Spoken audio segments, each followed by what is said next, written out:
Appreciate you guys being here. Hope you guys can hear me. I was trying to mess with the audio before. I don't know if it was working. So if you're in here and you are watching, let me know in the comments if you can hear me.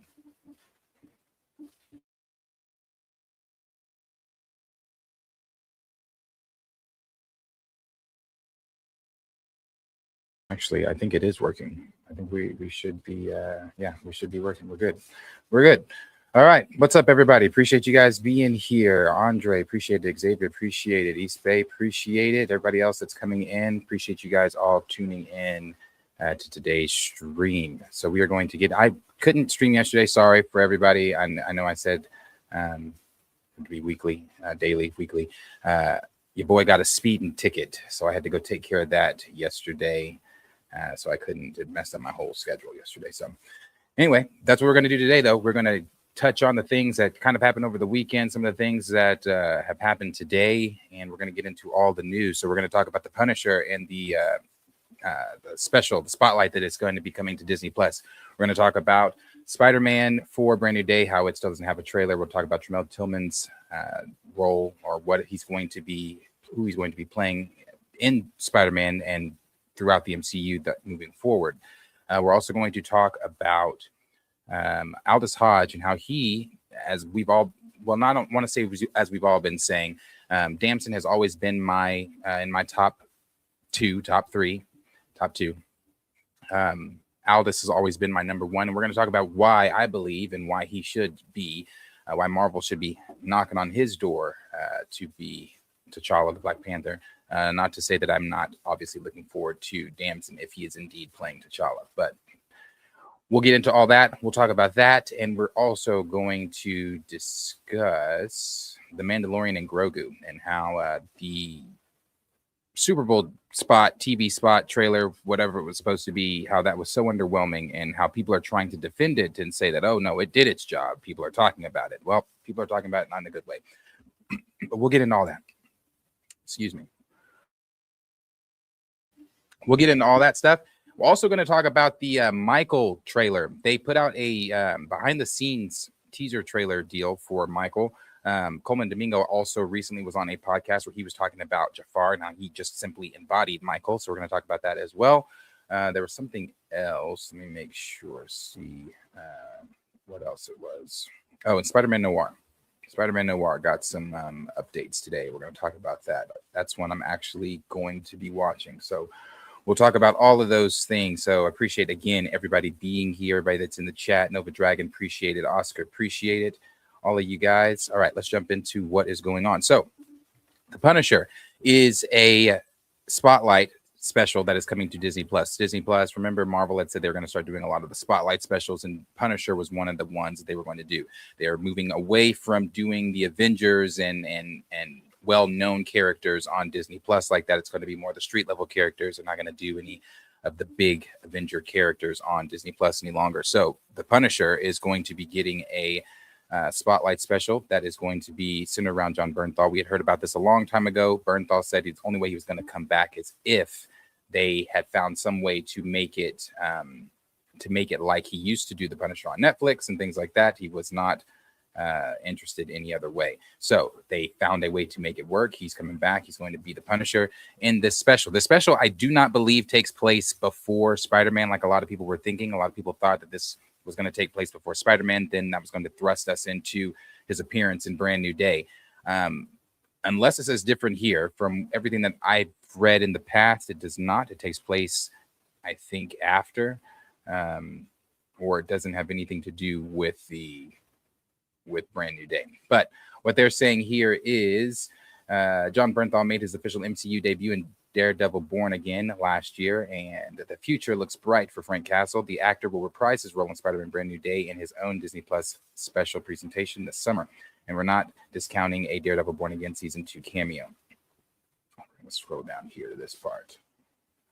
The official product list has also revealed that special presentation official title John Bernthal returns as the Punisher in the upcoming Punisher One Spot special on Disney Plus reads the solidification text. Frank Castle is a one-man army locked, loaded, and ready to take down anyone in his way. So the Punisher One Shot special it is, And you'll no doubt recall Marvel's one-shots were originally released in 2011 to 2014 as special features bundled with Blu-ray and digital releases. I don't remember that at all, but I wasn't a digital release person, so I'd never. I mean, I have DVDs, obviously, I do, but I didn't get a lot of the Marvel stuff. The original one-shot range from 3 to 15 minutes, though we don't necessarily think that means the Punisher one-shot special will be that brief. If anything, it's likely going to be between 45 minutes and an hour, similar to the Guardians of the Galaxy holiday special in Werewolf by Night. I didn't see the Guardians special. I did like Werewolf by Night, though. It goes on to say, I think it will be as high-octane Punisher as you've ever seen, Bernthal previously teased. I think what was really important to me and Destin, I didn't know Destin was doing this either. Oh, no. This is for Spider-Man. Destin and Tom, is that we believe that the Punisher could walk off of the Spider-Man set and could walk onto the special set and I do believe that we achieved that. Then it says, I'm not reading all that part, but Punisher's coming back. John Bernthal is going to be doing the special, and in that special, like I said, or like he said, rather, it's supposed to be high octane. Now we'll see exactly if that's going to be what they are, Marvel's version of violent or whatever. Is it going to be the hyper violent that Kevin Feige described Moon Knight as being? I hope not. But again, I don't believe Bernthal would have come back, as he said, if he didn't truly believe in whatever it was they were doing with him as the Punisher. So Punisher's coming back. I not counting down the days for the special personally. I do like the Punisher. I like Frank Castle a lot as a character. Just not counting down for the special. As I've said many times when I talk about a lot of the Marvel stuff coming up, unless it's something like Spider-Man and the only reason I'm so attached to Vision Quest is because my attachment to WandaVision, but unless it's something like Spider-Man or Doomsday itself, anything that they have coming out outside of that, I don't really care. I'm past personally. I'm past the caring of anything that they're doing outside of an actual Avengers movie or outside of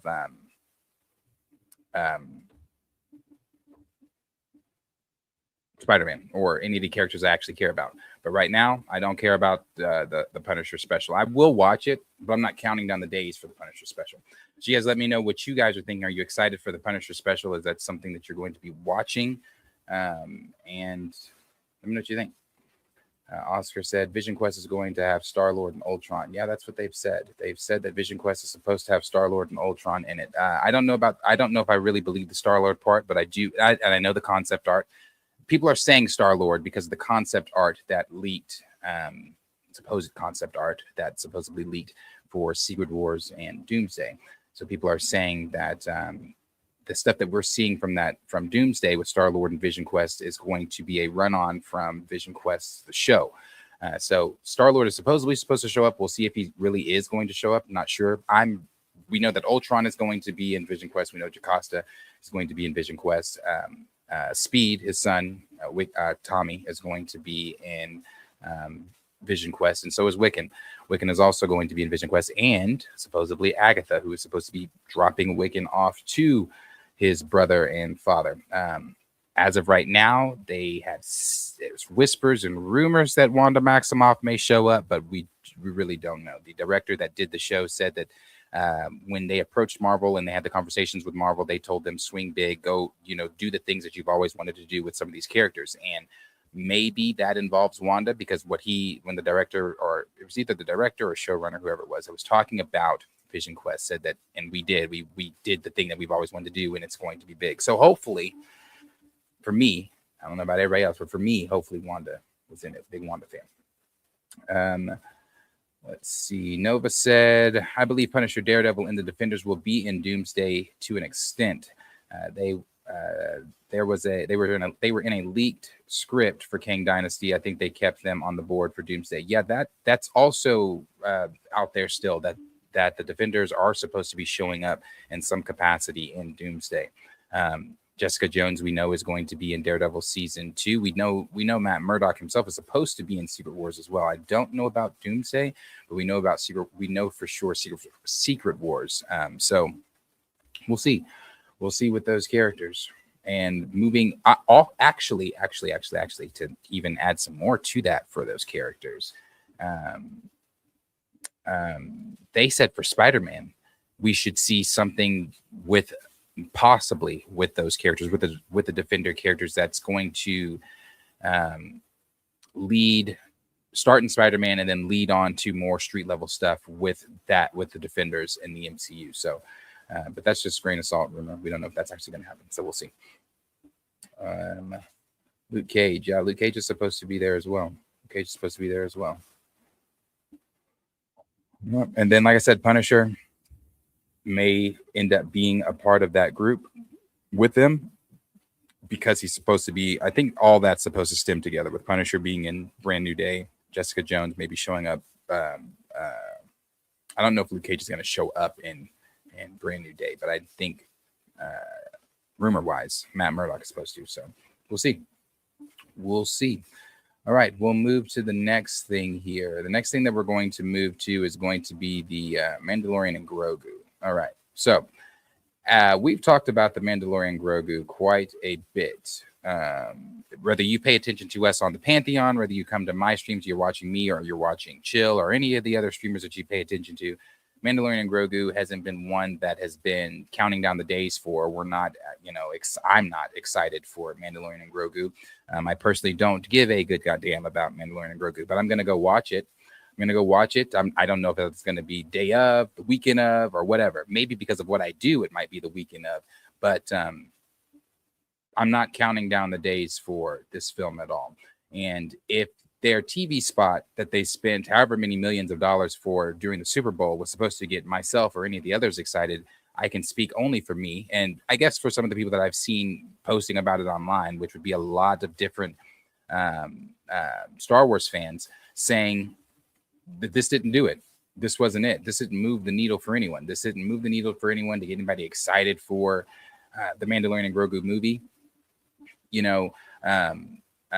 I thought to myself when they said they were going to put out a trailer that it was going to be maybe bigger and grander than that first trailer that they put out. We're going to see some more, maybe something of Stinky, Road to the Hutt, maybe see something of Embo, who is supposed to be one of the villains in this, one of the bounty hunters from Clone Wars. See something of some of these characters and whatever this is supposed to be.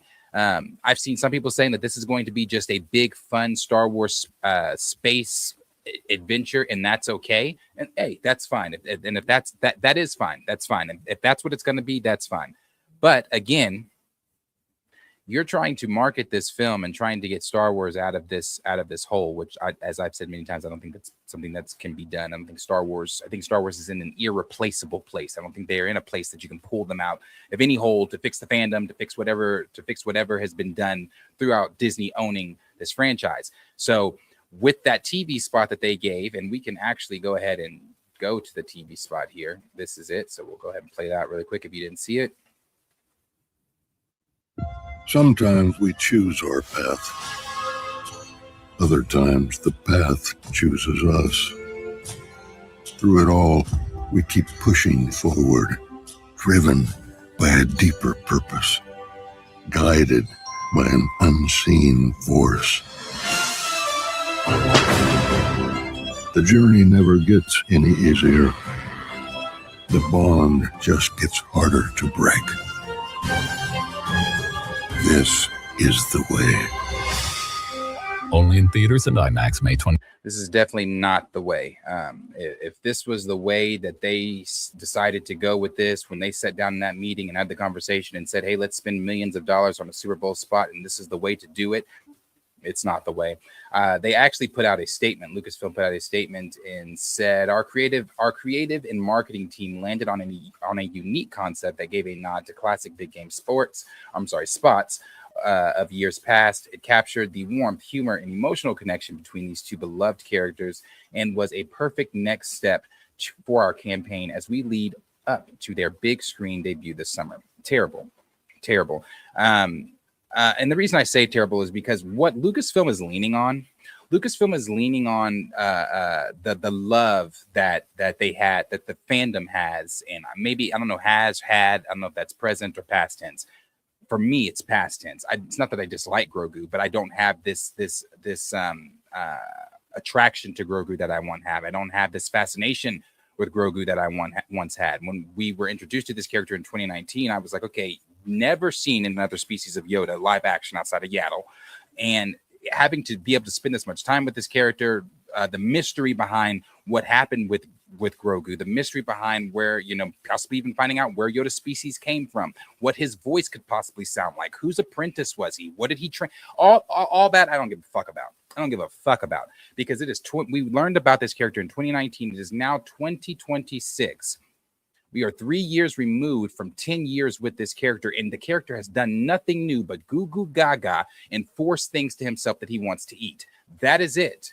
That is it. And what Lucasfilm is leaning on, they are leaning on that. They are leaning on people loving this character. They are leaning on how popular Grogu was. They are leaning on how much the merchandise sold. I mean, hell, he's right behind me. They are leaning on everything, all those things that people loved about Grogu in 2019. They are leaning on in 2026, thinking that that is what's going to drive people to the theaters to see Mandalorian and Grogu. And they're wrong. I could be wrong, but I think they're wrong. I don't think people are going to go in droves to see this movie. I don't think people are really going to be talking about this movie. Hell, no one's talking about it now. I've seen people saying the TV spot did its job because people are talking about it. People aren't talking about the Mandalorian and Grogu. The only people talking about the Mandalorian and Grogu are people like myself that are already in these spaces that were looking for a big trailer but saw that and said, ugh, that was it? That's what we waited for? That's what we were told we were supposed to be getting. That was supposed to be grand and tips the scales for Star. It didn't do shit. It didn't do anything. It didn't do anything. It paid, like they said, it paid an homage to old beer, you know, and then you're trying to appeal to kids but while doing a beer commercial. How the fuck does that work? How the fuck does that work? 1 minute the character is beloved by children and all this and blah, blah, blah, but we're also trying to do a beer commercial. Yes, we're trying to appeal to adults and kids, but is Star Wars not a kid's? Anyway, I'm not even trying to. I don't really give a damn because I thought it was stupid. However, whatever you want to do, whether it be what's it called, sativa or Centivia, Centivia or whatever the medicine is. You want to use them for that commercial? Sure. You want to use them for a bounty commercial? Sure. You want to use them with the Pillsbury Doughboy for one of their commercials? Sure. Do whatever you want to do with those characters, because I'm checked out.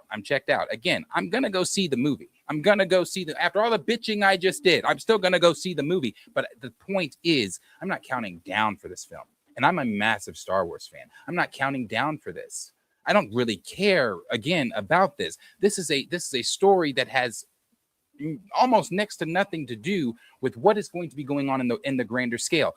I've seen people saying that they're still just holding the storyline close to their chest because they want to surprise people. Either they want to surprise people or the storyline is so shit that they're saying, no, don't show the trailer. Make sure you show as little of this as possible, because if people actually see this, if they weren't going already, they're really not going to fucking go. So I don't believe the whole, oh, they're holding it because they want to shock fans. They want to do this. They want to do that. I don't believe that. They're holding it, I think, because if this is regardless of Jon Favreau doing it or not. And I like Jon Favreau, but regardless of Jon Favreau doing this shit or not, Jon Favreau just did what was on the screen just a few minutes ago. The commercial. That was Jon Favreau. So nobody looked at Jon Favreau in the room and said, hey, Jon, maybe not.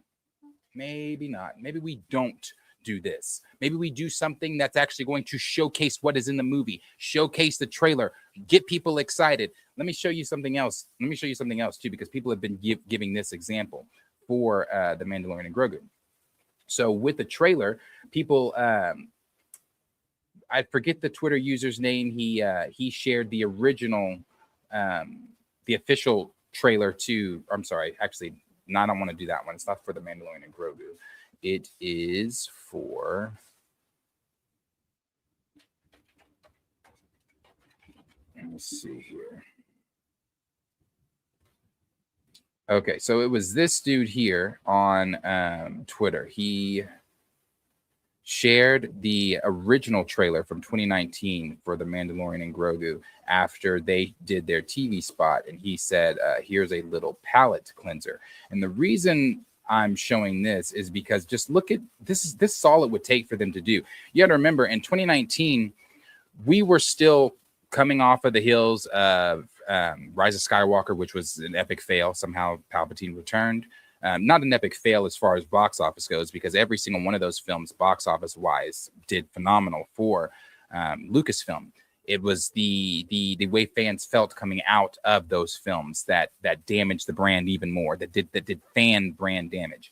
And when The Mandalorian came out in 2019, when they showed that trailer, everyone was watching. You had people that didn't like Star Wars and never even paid attention to Star Wars that started paying attention to Star Wars, that were like, oh my God, are you watching this Mandalorian or the Mandalorian and the baby or whatever, what were they calling Grogu at the time? The kid, the child, or whatever. Are you watching this and, you know, paying attention to that and all that kind of stuff? Everybody was watching it. It was a massive hit. And somehow they just completely dropped the ball with those characters. So anyway, with this here, this dude tweeted a palette cleanser, and this is the original trailer to The Mandalorian and Grogu. Or not Mandalorian and Grogu, but Mandalorian in 2019.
Bounty hunting is a complicated profession.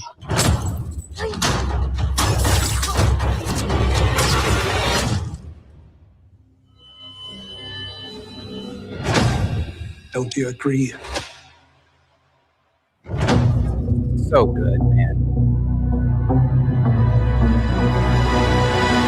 And it's frustrating because the ball was dropped. It's like how you go from that to what we are seeing now with and it's not that the Mandalorian, I wish I could show it. I can't show it. If they would have shown, my opinion, if they would have shown the trailer that they showed at, was it D23 or Star Wars? I think it was Star Wars Celebration, that they showed at Star Wars Celebration for the Mandalorian and Grogu, mate, you know what? That one was better. I remember seeing that online during Star Wars Celebration. I don't think it's online anymore, but I remember seeing that online during Star Wars Celebration and saying, "Oh my God, this looks great. This looks like it's going to be really good. It looks like it's Star Wars again." Now, granted, those shots and things from that trailer are still going to be in the trailers, are still going to be in the film, but the trailer that they cut together, the TV spot that they've done, the lack of promoting, I guess you could say, that they've done for this movie, I don't care. Like Lauren said, this right here looks like what they should have put out.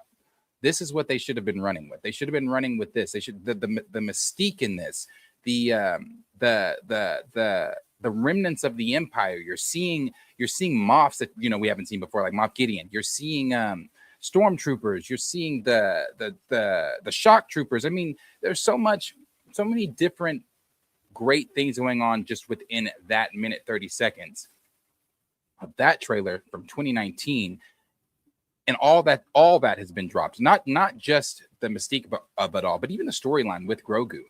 You had the Kaminoan scientist that was working with the Empire, that we all thought connected back to Clone Wars. I mean, there was so many different things. I don't want to get into all that stuff, but it was so many different things.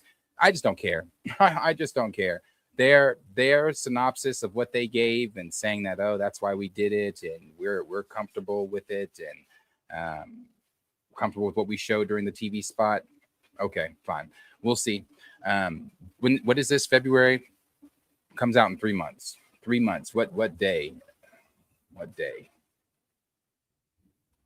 I don't even know what day, and I'm looking at the article.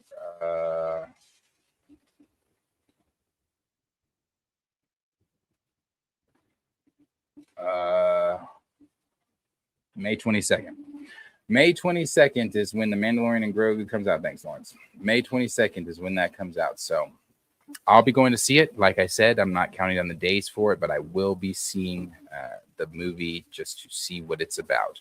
There are characters I do want. I mean, I don't want to say characters I do want to see because I never thought to myself, oh man, I really want to see Rhoda the Hutt again in live action or in live action period. I never thought to myself about seeing Embo in live action or any of these people, but we'll see. And one of the things I'm also afraid of before I close this one is the CGI. I'm afraid. Let me see if I can show this really quick. Hold on. I'm afraid that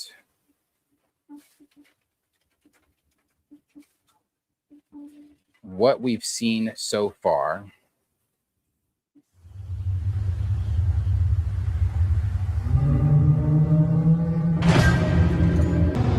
annoying. Hold on.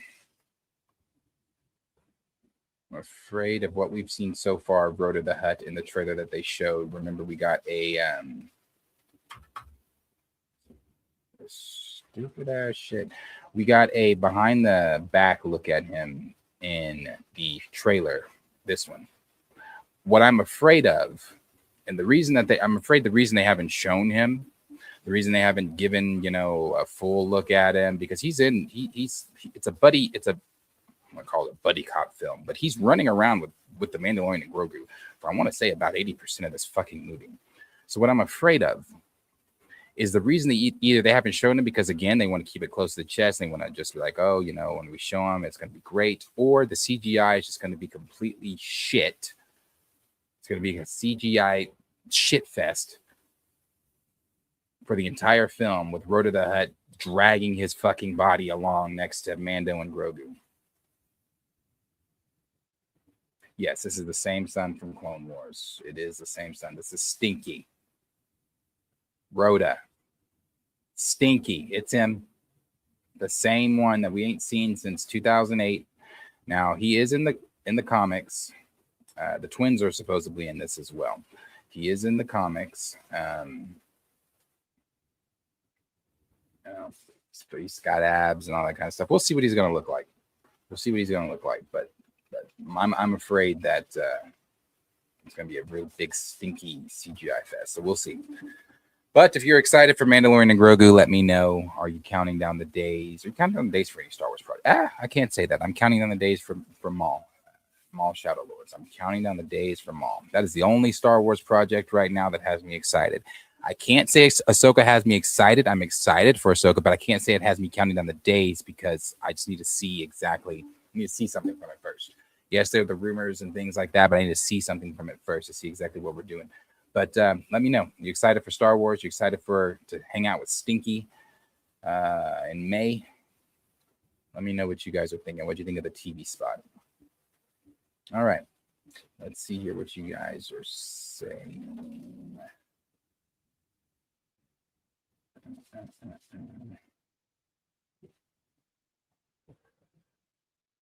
Juan said, I want to see Darth Malgus in live action.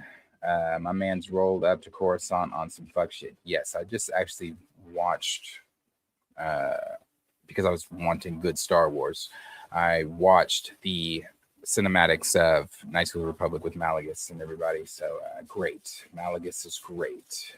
Great character. One of the Sith of old. Lawrence said, you think they will put in Cara Dune? I don't. No, I don't think they will. Let's see.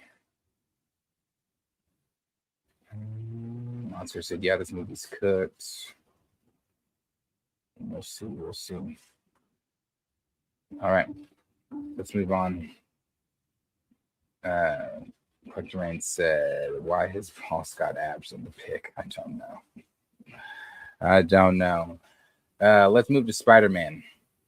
All right, let's see what's going on with Spider-Man. Spider-Man Brand New Day is coming out in July, I think. And we still have nothing for Spider-Man Brand New Day as far as a trailer goes. The only thing for Spider-Man Brand New Day as far as a trailer goes is the leaked trailer that was real. It was very real. The leaked trailer that came out during the time of all the first Doomsday trailer leak for Captain America and Thor, when all that stuff was coming out. Spider-Man's leaked as well. And it was real. It was a leak from some individuals that got to see the trailer. Obviously, like a lot of people do, get to see a select group of people get to see the trailers before a lot of us do. They got to see the trailer to give feedback to Sony on what they would keep, what they would take out, and as far as showing the trailer to the public when it's first released.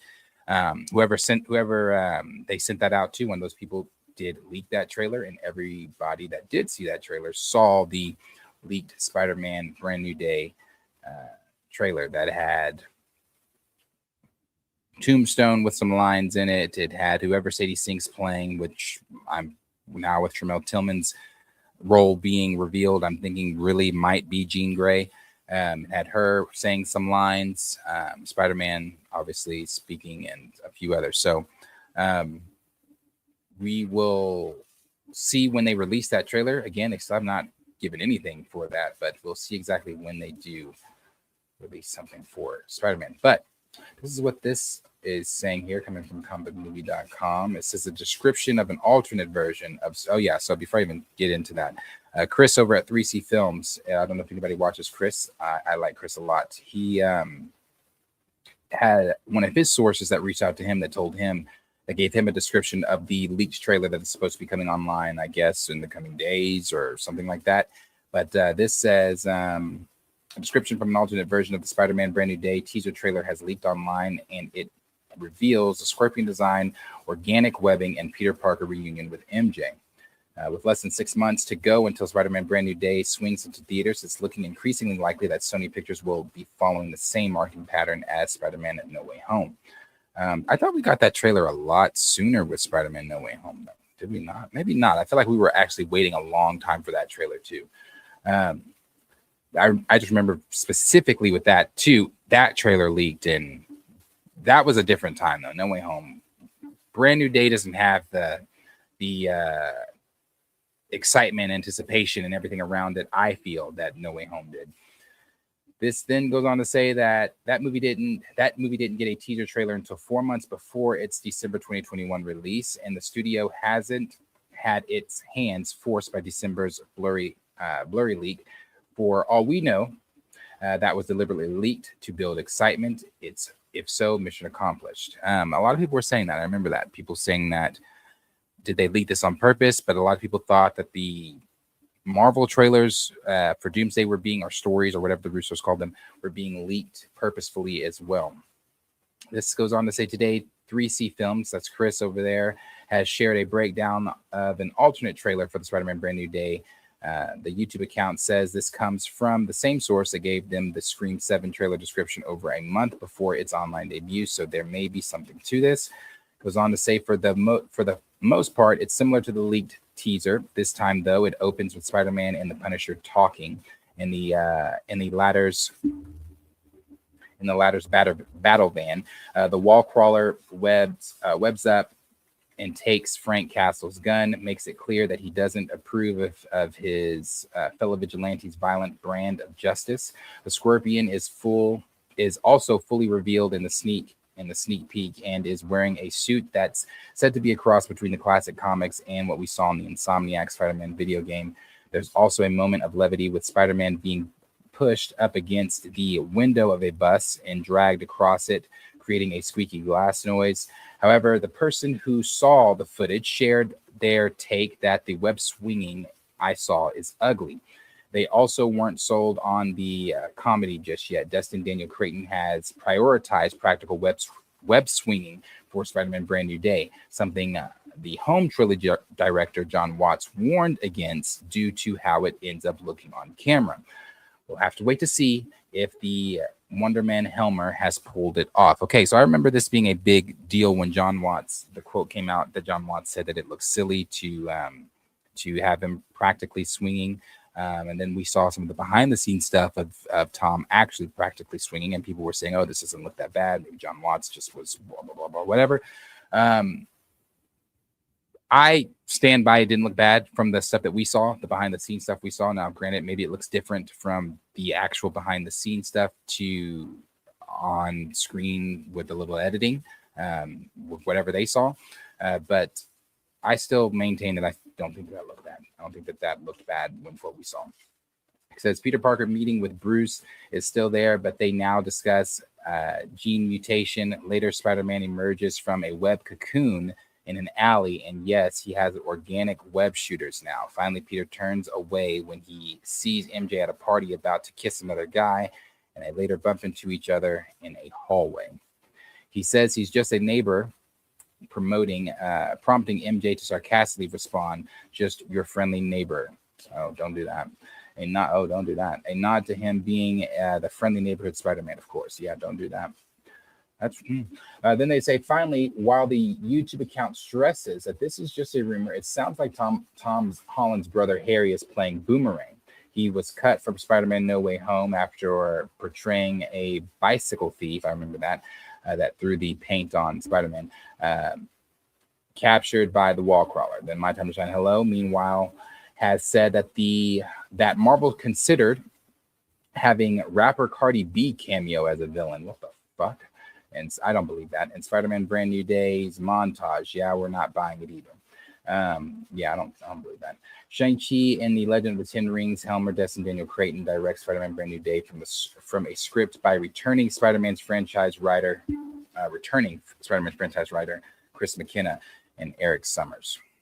Spider-Man will be in theaters July 31st, 2026. So that is what they have said on the newest leaked trailer. I guess they also said, not in this part, but they also said that Tombstone's lines are still in there, but they took out Jean Grey, well, whoever Sadie Sink is playing, took out those lines from the leaked trailer. So that is that on that part. But then they had another part here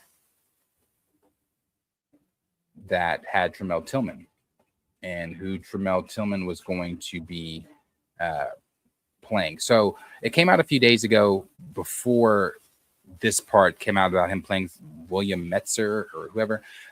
Before it came out, it said that he was possibly going to be playing Trask, Oliver Trask, and that that damage control was just a whole big disguise and cover up for what they were really doing, and that was the mutants, chasing down mutants and things like that. So that he was going to be Oliver Trask. So they somewhat got that right. He's not playing Trask, but he is playing someone that also does not like mutants and wants mutants exterminated. He's going to be playing William Metzer. Is that the name of the character? Let me just get into the article here, what they're saying.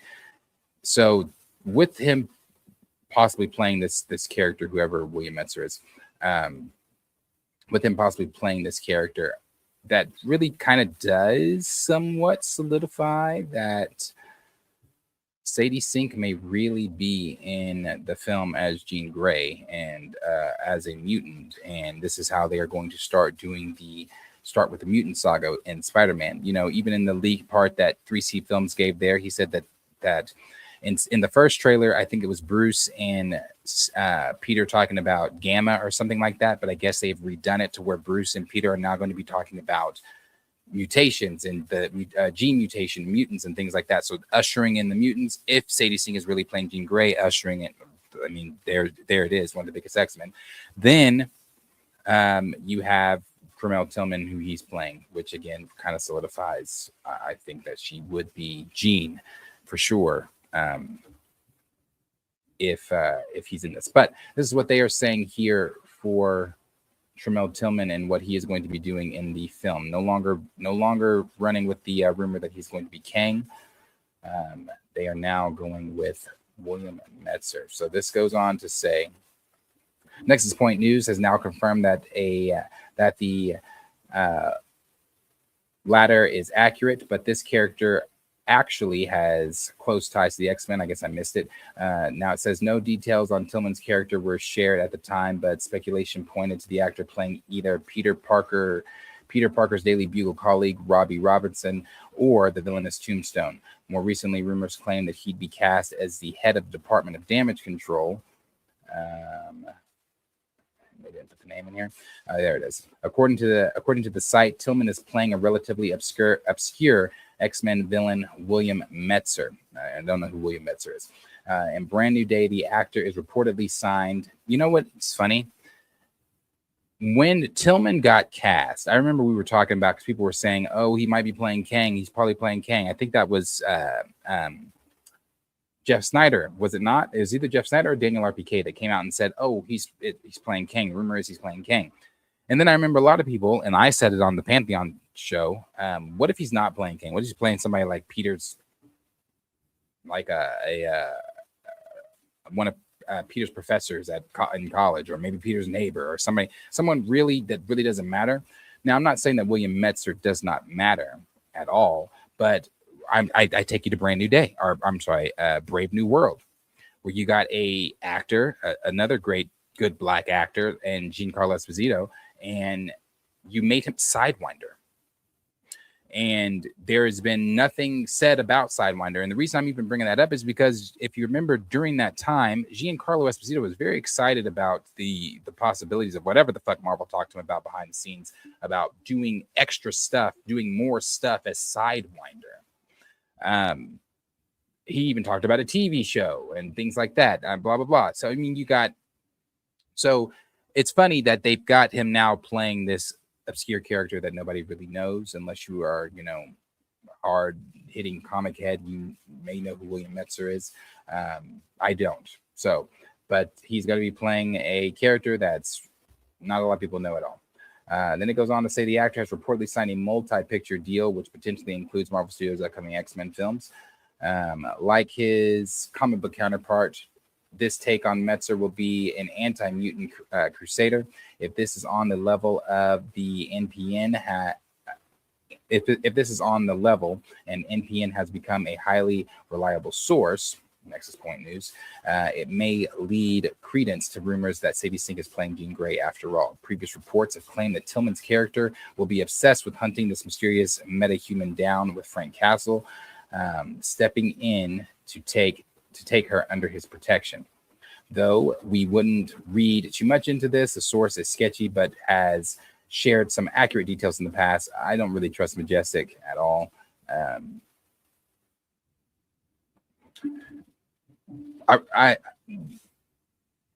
Majestic stuff is they have good stuff sometimes, but the reason I unfollowed this person is because you can do with this what you want. They were in their DMs that got screenshotted and shared, calling people monkeys and hard R N-words and all types of other stuff. So do with what you will. They go on to say Sarah Gray appears in the films and is murdered. She is Jean Grey's sister and has no powers. Damage Control investigates the case and seeks out Jean for questioning and imprisonment. In the Punisher special, Frank learns of this case and investigates it. Oh, so maybe the Punisher, if this is real, the Punisher special does have something to do with the film. But it goes on to say Frank's sorry. Okay, Frank decides to protect Jean Grey from Damage Control. Frank's actions in the Punisher special trigger a domino effect that leads to Tombstone becoming the most prominent gangster in New York. Tombstone will be involved with mutant growth, hormone drugs, a new drug. To many vigilantes with powers and circulating in New York, Bruce Banner knows about the radioactive spider that bit Peter and investigates the changes Peter Parker is undergoing. So, if this is to be believed, then Jean is going to be investigated by Damage Control due to something that happens with her sister, death of her sister. If the Punisher special align and with Brand New Day, then we're supposed to learn about some of that stuff in the Punisher special. I don't know I wonder if they're going to use the word mutants in the special, if this even connects. But that's what they're saying there on that. And they're saying that Tombstone is going to be having will be involved with a mutant growth hormone drug. So this is, I guess, this is how they're going to explain some of mutants in the MCU. Where have they been? So anyway, we'll see what happens with that part. Then it goes on back to the article part to say Tillman was quizzed about his mysterious role during an interview with Variety, but he managed to avoid falling into the trap of confirming anything when asked how the villain he plays in Spider-Man differs from his Severance character. And he says, I'm playing the villain. So I remember that. So Brand New Day is supposed to be coming out. It's the fourth one, the fourth Spider-Man film. Holland said it recent behind the scenes video. It's funny putting on the suit. It feels different this time. Somehow it's also the first time we've ever had fans on set. I remember all that shit. Okay, so yeah. That's who Tillman is supposedly playing. Metzer, William Metzer, somebody who has an anti-mutant agenda, who is going to be supposedly hunting down with Frank Castle until Frank learns why they're doing what they're doing. They're going to try to take Jean Grey, Sadie Sink, rumored Jean Grey, Sadie Sink under his wing to where he's going to be protecting her. So I guess if this is all real, and I do believe that if he is playing Metzer, then this person, which I believe he probably is, then Jean is really our Sadie. Sadie is really Jean, which means that is going to be our first real look at the X-Men mutants in the MCU in Spider-Man. So yeah, we'll see. We'll see. I tell you what, I never believed the rumors at first with Sadie being Jean. I never believed them at first. I remember that was the very first thing I think she got asked in an interview. I don't remember exactly what her answer was. Something about that's a cool character. I'd love to play that character. But I remember she got asked that in an interview very early on. Is she playing Jean? Would you like to play Jean? And she was like, I love that character. I would love to play that character if that opportunity ever came along. So maybe she really is. And she's just been doing a really good job of playing coy about it. But we'll see. We'll see. That's what they've got there for Spider-Man. Again, 3C Films gave the leaked description of the trailer that's supposedly going to be coming out soon. And then Tremel Tillman, who he's playing, William Metzer. So we'll see. We'll see, but let's see what you guys are saying. You guys let me know what you guys are thinking about that. Let's see. Juan said, why the black man got to be the leader of an anti-mutant organization? That narratively makes no sense. You know what? I forgot to say that. I was thinking that yesterday when I was looking at him playing William Metzer. I was looking at an article yesterday, the same one we just got done reading. I was looking at this yesterday. And I thought the same thing to myself. I said, why the hell not? And I wasn't even going to make it a big deal, but just thinking to myself, why the hell is the brother playing the bigoted, racist, anti-human rights person? Maybe within the MCU, Jim Crow, slavery and all that didn't happen, so maybe they're blinded by how narratively that doesn't make sense. But I thought the same thing. Collective Rain said, I don't think Sadie is Jean Grey. She's too big of a Marvel character to be in a Sony film. Maybe, but that deal is on the table for Sony. Yeah, you get to play with Spider-Man, Marvel, but the only way you get to play with Spider-Man is if we get a couple of characters to show up in his films every single time, and these better be big characters. We don't want Squirrel Girl, we don't want Throg. We want big characters. That's why they got the Hulk. That's why they got Sam Jackson and the other. That's why they got Iron Man, Robert Downey Jr. and the other. Now, newest reports say that they are willing and more open to playing more, playing ball more with Marvel, and even said that they've let Marvel handle the more, be more hands-on this time with the advertising and things like that for the film. So I don't know. I mean, as far as it goes, their relationship with Sony seems like it's a little bit better, but I do know that they have their things within their contract that they want, and one of those things is big characters. So I don't know. Is she too big of a character? Or did Marvel bend the knee? Because if I'm Sony and I tell you I want Jean Grey and you're Marvel and you tell me no, and I tell you, okay, but you don't get to play with Spider-Man. So then what? Let's see. Juan said Sadie is Firestar, and this is going to be a Spider-Man His Friends movie. I've seen people saying that as well. Andre said she is Jean. Oscar said, I remember people saying she could be Gwen Stacy. I could see that. I saw people saying that. I don't see her being Gwen, but yeah. Lauren said, I don't know about that. This is a Spider-Man movie, not an X-Men movie. Maybe. We'll see. But when has a Spider-Man movie within the MCU ever truly been a Spider-Man movie?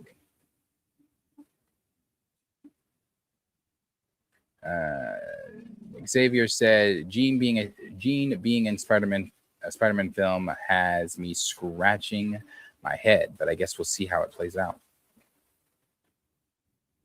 We will see. Like I said, I'm still not fully in believance that she is Jean. I think if he is this William Metzer character, then it leans a little more that she might be, but I'm not fully convinced that she is. Because I agree with some of the other points too, just because I said what I said about, the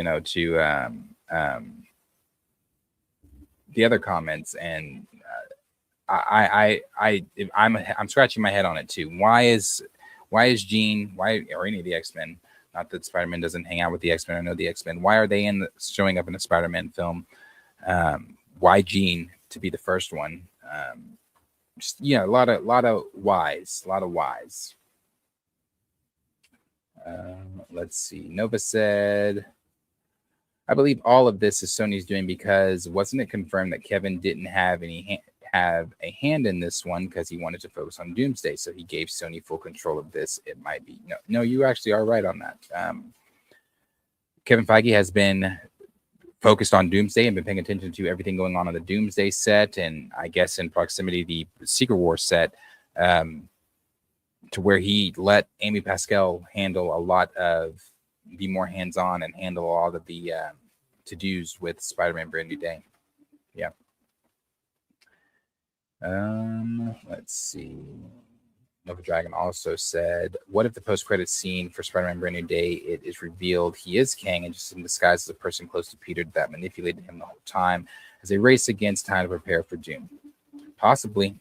I don't know how much they're going to touch Kang at all, but when it was rumored that he was going to be Kang, with the actor that Tillman is, outside of Severance, I don't know Tillman in roles. So outside of Severance, I can't speak to his acting ability, but what I've seen of him in Severance is really good. So I know people were wanting him to play or expecting for him to play Kang when that rumor came out and things like that. And he could possibly still be Kang because Kang does take on many different forms. One of the ones in Loki season 2 was Victor Timely. Another one, he has one where he shows up to the Avengers and he's like a salesman. I forget the name of that person. It's like Griffin or something like that. So it's possible. He could. I just don't know how much they're touching Kang. I think they want to stay away from that shit. I'm not saying he's not going to be in Doomsday. I'm not saying they don't have to close that story somehow. I just don't think they want to spend a lot of time on that. Oscar said, watch Spider-Man 6 be an actual Spider-Man movie, but he hands the baton to Miles at least at the last act of the movie. Miles is coming. He is coming. Quan said, this is why Toby is the best. He held his own movie down without no Avengers. Yeah. Firestar uses gamma energy to create fire waves or something like that. A lot of people thought that she might be Firestar early on. What's up, Marys? SJ said, as for Tillman, how does Kevin keep getting these black actors to take these lame roles? Tillman gets the role of some irrelevant racist while Sadie cashes in on Jean Grey. That is very true too. I don't know. I mean, Granted, y'all like Wonder Man, so you got Yaya and Wonder Man. You got now Tillman as William Metzer. You've got Esposito as Sidewinder, a shit version of Sidewinder. Yeah, some good actors so far, and some shitty, obscure character roles. SJ said, Kathy leaving Lucasfilm right before Mando and Grogu bombs is nasty work. I am too fly cam. What's up? Said Toby was definitely the best Peter Parker. Too bad he's dating ladies younger than his kids. Is that real? Is that real? I saw that, but is that real? Is he really dating? Does Toby Maguire pulling a Leo and dating a 20? How did the thing say she was, like 22, 21? But even though she's 21, 22, that's not illegal. It's not illegal. She is of age. Nova Dragon said they need to bring my boy Andrew back, indeed, and make an MCU crossover film with him and Toby after the events of Noah. Or just give me Amazing Spider-Man 3, which will never happen, but I would like to have it. Quan said, I can guarantee there will be no more Wonder Man in the MCU moving forward. I cannot guarantee that. They are actively talking about season 2 because people really loved season 1. Not only are they actually talking about that, I believe Wonder Man is in Doomsday. From what the leaks and rumors suggest, Wonder Man is in Doomsday. Yeah. We'll see. Simon Williams on the return. All right.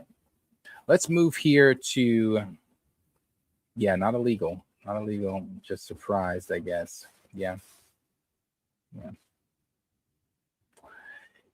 All right. Let's move on to Aldis. All right. So I have talked about Aldis in the past. One of my biggest videos on my channel, if you even type in Aldis Hodge Black Panther on Google, that video pops up. It's one of the biggest videos on my channel.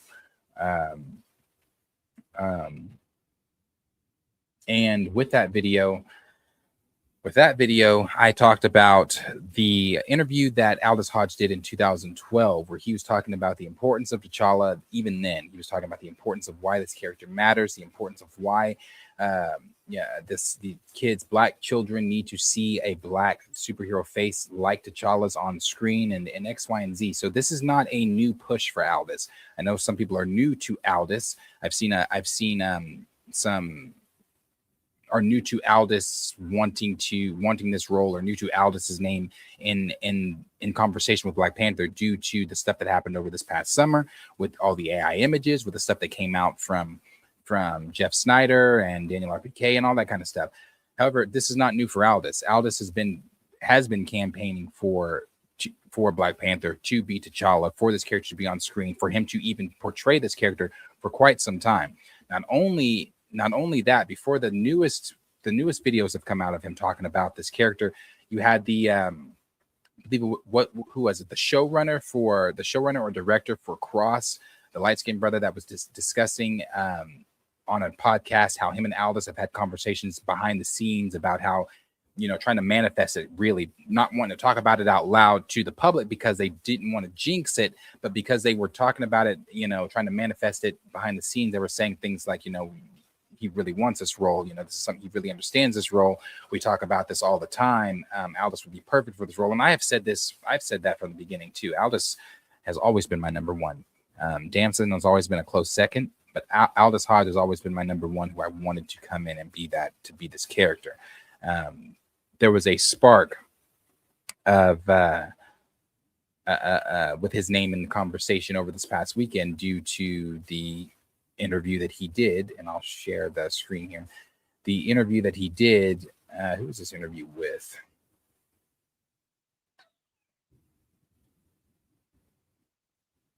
Who was this interview with? Let me see.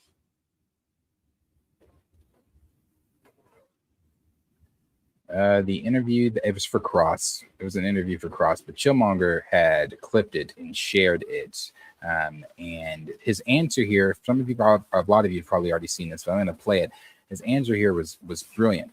And once we hear his answer, I'll go into a little bit more. But just listen to what he says here about the character of T'Challa, why it's important for the character to remain on screen. And not only that, just speaking of just understanding the character, it's not so much so just wanting the role to be the Black Panther. It's understanding why this role is important, why this role even exists.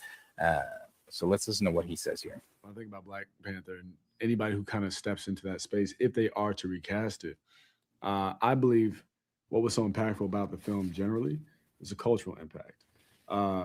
What Chadwick and Coogler laid down was foundation that was relevant and to a degree legacy, because there are a host of Black kids, brown kids that can look up to something and see themselves in something bigger in value. That, to me, whoever steps into that space, they would have to complement and continue that legacy.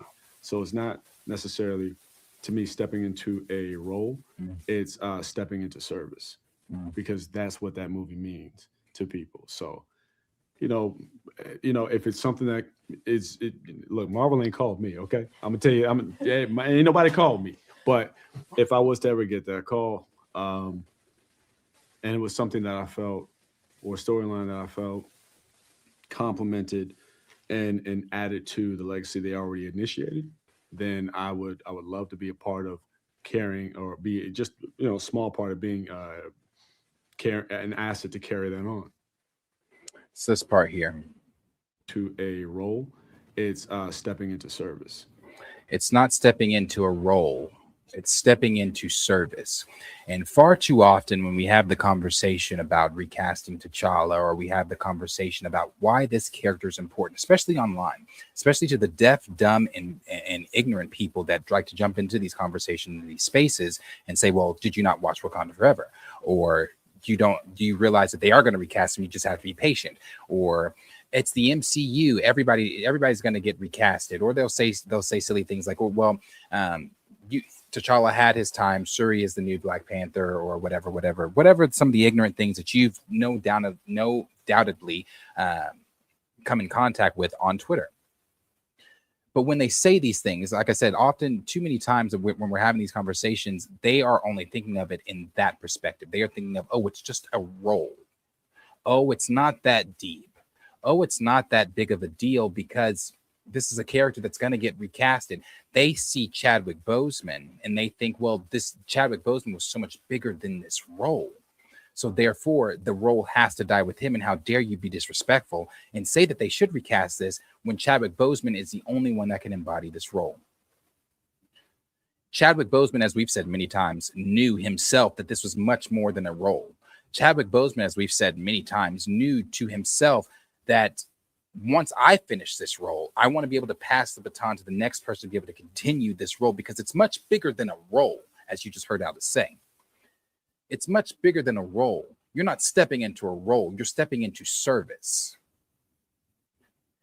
Why can we say that about T'Challa?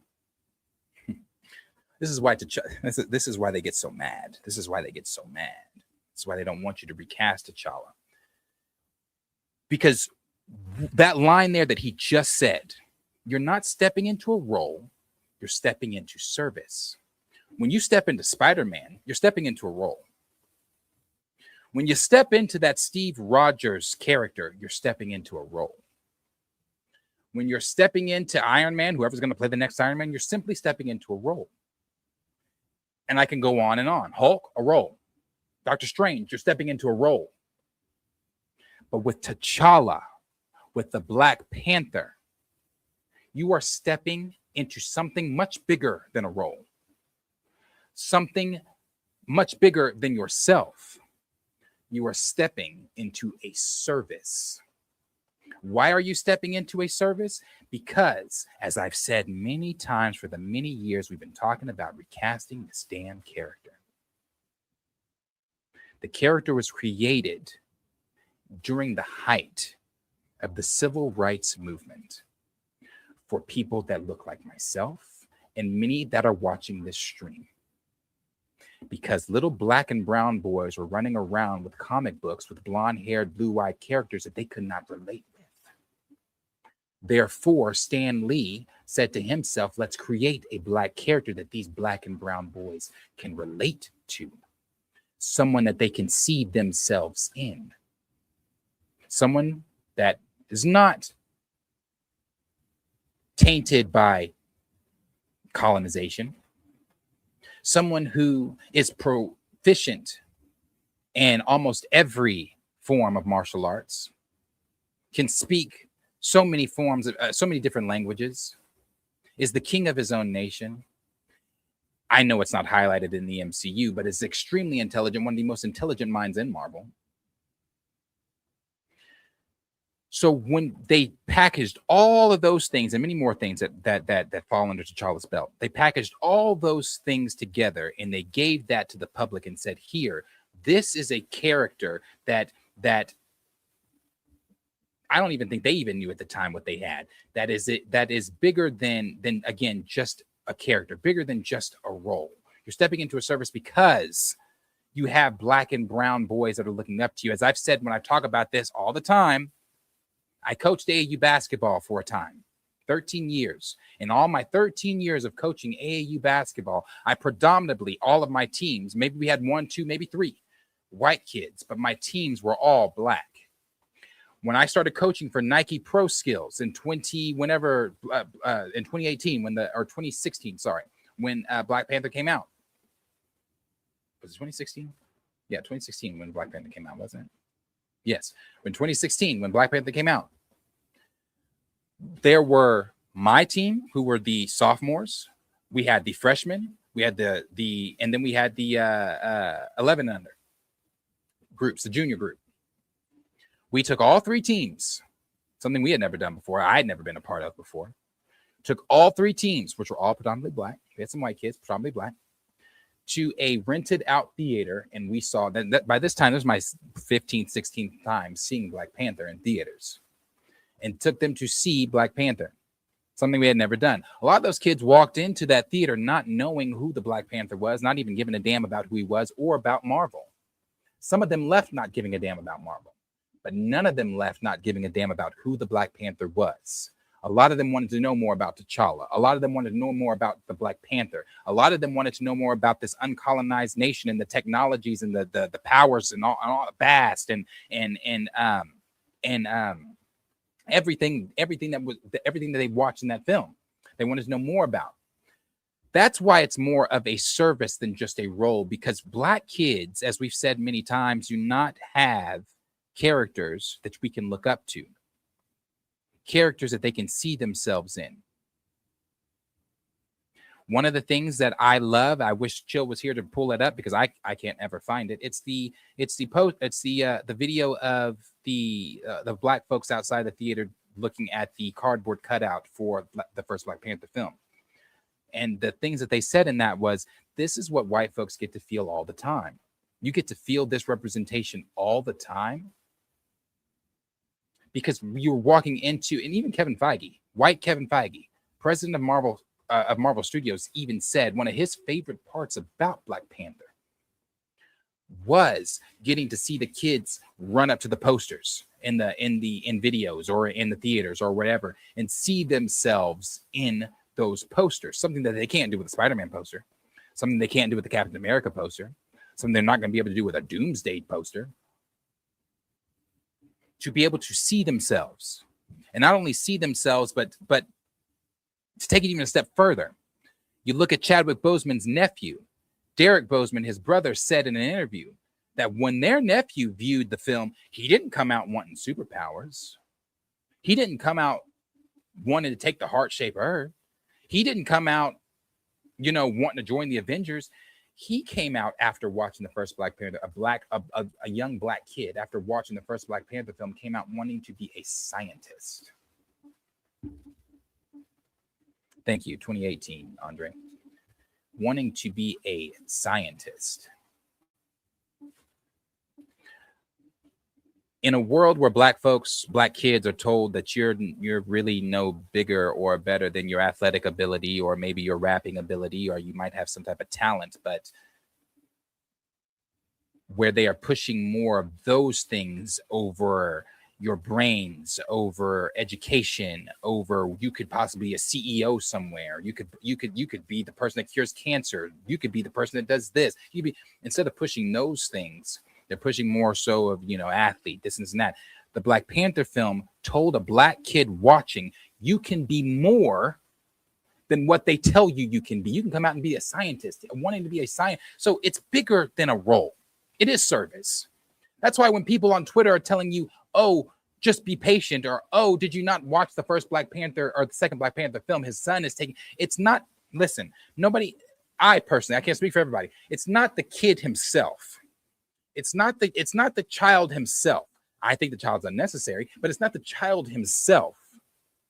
It's the simple fact that child does not represent what T'Challa, the name T'Challa, the T'Challa, son of T'Chaka, the Black Panther, what he represents, what he has meant through the test of time, what he has meant since the 60s, since the civil rights movement. You can have that fucking bastard there if you want him. You can have Suri there as well if you want her. All people have been saying since day damn one is don't get rid of the man, the character that means so much more than the little role that y'all see him as. Like I said, Aldis put it the best, man. This was so brilliant. And this is not the only one he did. He said something else too that I want to play. This was so brilliantly said. And why Marvel hasn't knocked on his door is because they are not. The reason Marvel hasn't knocked on Aldis's door is because of the minute and 10 seconds that you just heard. That's too deep. That's too deep. Now we allowed Chad. We let Chad be deep. We let Chad come in here and tell us that the Wakandans shouldn't be speaking with British accents. We let Chad come in here and tell us, oh, well, maybe I would do this different, or this should be done different. We let Chad come in here and be T'Challa and study T'Challa and help us shape Wakanda. That's too deep, Aldis, brother. We can't have you coming in here and making it deeper than it really is. So I believe that's one of the reasons he'll never get the call. Also, too, because they're set on Damson and whatever it is that they're going to do, if Damson really is coming into, which he is. Damson is going to be the next Black Panther. Now, whether that's going to be T'Challa, TJ Jr. or a cameo role or whoever he's doing, I don't know. But that minute and 10 seconds is the reason Aldis would never get the job. He's looking at it much differently than Marvel Studios themselves are looking at it. This one's there's people in the background, but this one's brilliantly said as well. Yeah, good seeing you. Let me hand you this little baby mic. Baby mic. So what was something about the world of Cross that surprised you once production began? Honestly, the thing that surprised me was the consistency of the depth and the quality of the scripts. I mean, we have fantastic actors. That's amazing. But even more further to that point, like the fact that the shows were consistently good, the quality elevated, and we were able to contain so much. And there was a lot going on, but we were able to contain it with so much balance. Man, it's just like, that's a very difficult thing to do, but we have a fantastic writing staff, obviously led by Ben Watkins. So Cross approaches. We get to see a different side of how Cross approaches. Hey, you teasing alone. Okay, I love it. Would you be interested in that role? And just what are your thoughts around the fan casting idea of you as T'Challa? Sure. First of all, just from the fans, and I like the fact that these interviewers, whoever these interviewers were, they're clearly plugged in. They are saying T'Challa. That is something a lot of interviewers don't do. They say Black Panther, Black Panther, Black Panther, Black Panther, Black Panther. Yes, it's Black Panther, but it is T'Challa. T'Challa. So I like the fact that in both of those, they said T'Challa. Honestly, I feel a great deal of gratitude. And I mean, I'm about to be 40 now. They've been saying that since I was 22 years old. Facts. You know, I was like, what? The consistency is wild to me. But given the state of things currently now, and look, I'm a fan of Marvel. I grew up on X-Men graphic novels, all that kind of stuff, everything in the whole full spectrum. I think that whether it's me or somebody else, I think approaching that position, if it's handled in a very specific way with care, with empathy, not something that is salacious. And obviously, look, if Ryan Coogler is touching it, you already know it's going to be quality. You know he's going to come to it with that respect and that sense of awareness. But with respect to Chadwick, whoever steps up next, I think should step into the legacy that Chadwick started with Coogler, what they laid down. The success of Black Panther to me was not hinged on story, narrative, production value. It was hinged on culture. It's because Coogler got the culture right, because Chadwick was the right man to represent when it was needed, how it was needed, as it was. So you got to realize they really pushed legacy through that film. And you have to step in to complement said legacy. So, as a fan, whatever happens with it, if they do bring in someone, I don't think about it as replacement. I think about it as stepping into the service that they already started. So beautifully well said. Thank you for answering that. Yeah.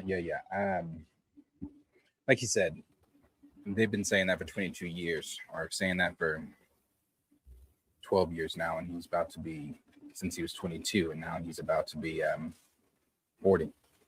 So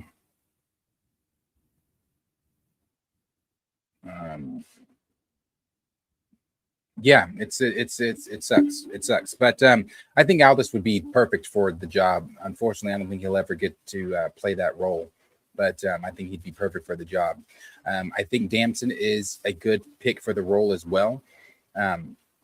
One of the things I will say I've noticed with Damson that's a difference in that I've noticed with Aldis.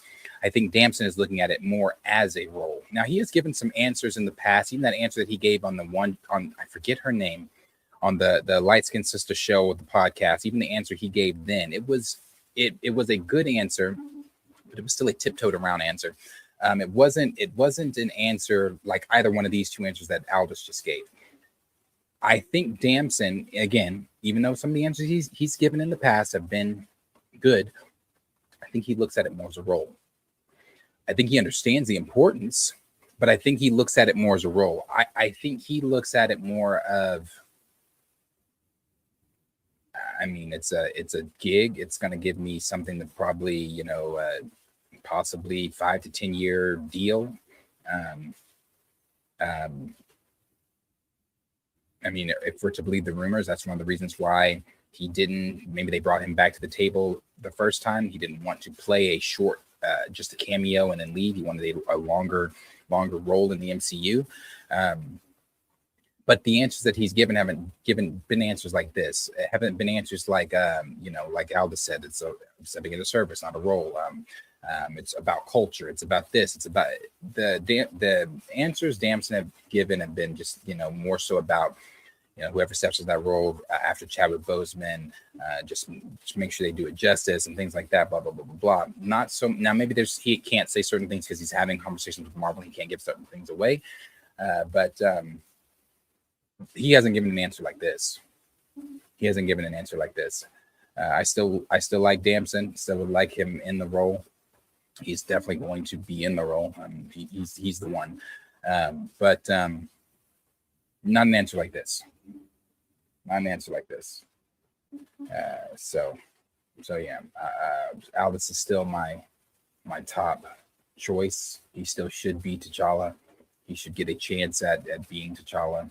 Marvel should have knocked on his door and had him come in. And if you were doing the whole child thing, if Damson is, which I'm not getting into that, but if Damson is playing an older version of Toussaint, then you should have had Aldis come in, knock on Aldis' door and have him come in and be the variant of actual T'Challa. But who knows? We'll see what Doomsday holds. We'll see what exactly going to happen with the Black Panther, with T'Challa, and all of those things. So, yeah. See what you guys are saying.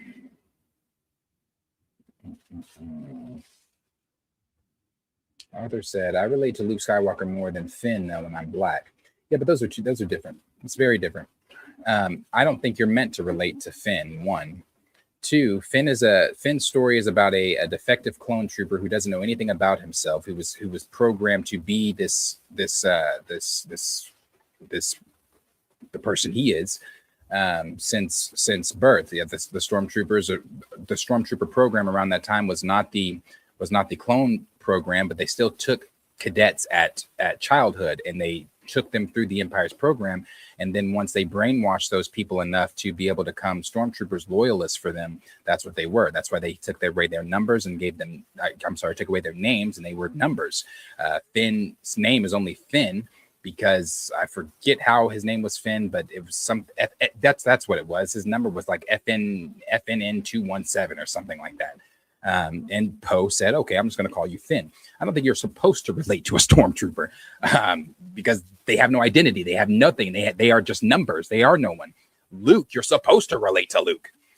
Luke is supposed to be relatable, regardless if he's Chinese, blue, purple. If he would have been an alien, you still would have related to Luke because it's the story. It's the stuff you go through with Luke. It's the stuff he goes through that's relatable from person to person, species to species. You don't relate to a stormtrooper because they have nothing to relate to. So regardless if you're black, white, brown, Puerto Rican, or Asian, I don't see how you relate to Finn. Let's see. Professor said, "I think it's because they are afraid of the character like T'Challa and attention the character received in 2018. That's definitely why they're afraid. Remember, they didn't even think that they were afraid that the trailer wasn't going to do good. Lupita even said that. They were all standing around when the trailer dropped, not thinking that the trailer was going to even do good. And then boom, did fantastic. Boom, put $1 billion in Marvel's pocket. They weren't expecting that. Marvel wasn't expecting that. So I definitely agree.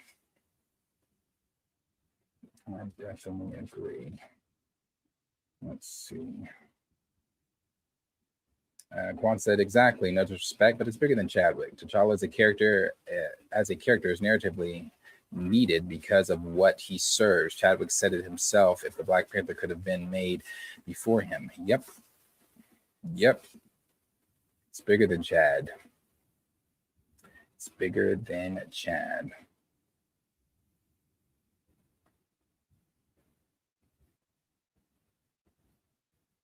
And this is just simply not true. Political climate right now, people will root for black. So are you subscribed to me, Kevin? I thought you were subscribed to Chill. I thought you just harassed him. I didn't know you joined my personal streams as well. That's annoying. You said political climate right now, people will root for Black Panther 3 to fail at the box office, even with T'Challa on Shuri in the film. That's simply not true. Political climate right now will root for Black Panther 3 to fail at the box office, even with T'Challa or Shuri in this film. So, Kevin, typically when you do comment, it's always inaccurate, but today you are super inaccurate. Let's look at the political climate as it stands right now. Let's look at what's currently in the movie theaters for Team MAGA, and that is Melania, is it not? Melania is I don't know if you're from America, so I'll kind of clue you in. Melania is the president's wife, the first lady. She was, I believe, in the past a porn star and did some other things like that. But her film went to theaters. Her documentary called Melania that they spent $40 million on through Amazon and blah, blah, blah, blah, blah. And they were expecting it to do this and said that it was going to do big numbers. And you look at where it currently is sitting. Now, let's step over. Let's step over to a film that you don't have to spend money on unless you just already have a Netflix account or anything like that. And I think it's called Becoming. And it is Michelle Obama's documentary on Netflix. That currently is shitting. And it's been out for a while. Shitting on Melania.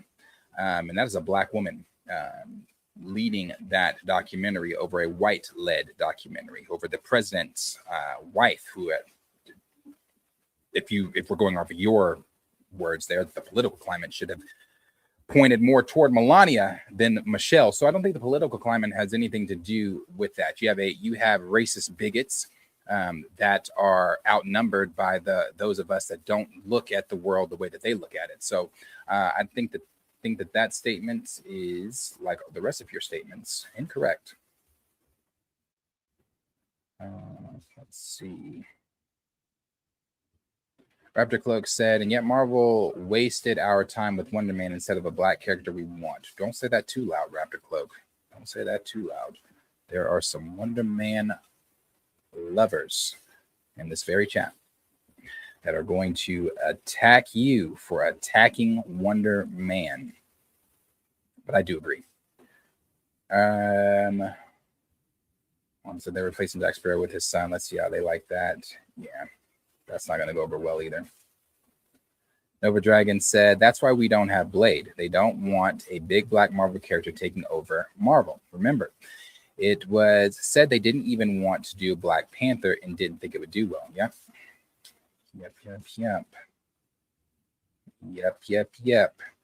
And now they're trying to say that it's going to be, it's going to turn into an ensemble film. If I'm Mahershala Ali, I mean, I don't even know that he's still attached to it, but if I'm Mahershala Ali, personally, you gave me my own film. Now you want me to do an ensemble? I'm going from doing my own film to an ensemble? No, thanks. No, I want my own film, then I'll do the ensemble. I don't want to show up in the ensemble film that I was already promised. And I'm a fucking Oscar winning actor, Academy Award winning actor. No. They sought him out. They sought Mahershala out. They knocked on Mahershala's door. It's funny. Planet Poppy said, Aldis reads comic books. He's a red flag, according to Nate Moore. Yeah. SJ said, Klugler don't want no T'Challa fan hanging around. Aldis wouldn't settle for T'Challa being nerfed and diminished to boost side characters. Yeah.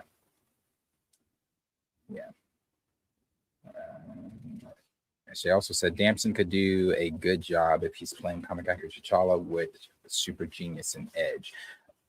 If he's playing T'Challa, yeah, we'll see if they change it up how they're going to do it. I'm very curious how all that's going to work out. I'm very, like I said, I have my idea. I have my predetermined thought of what I believe is truly going on with that character. But I'm curious. I want to know how they're doing this. And if it is T'Challa,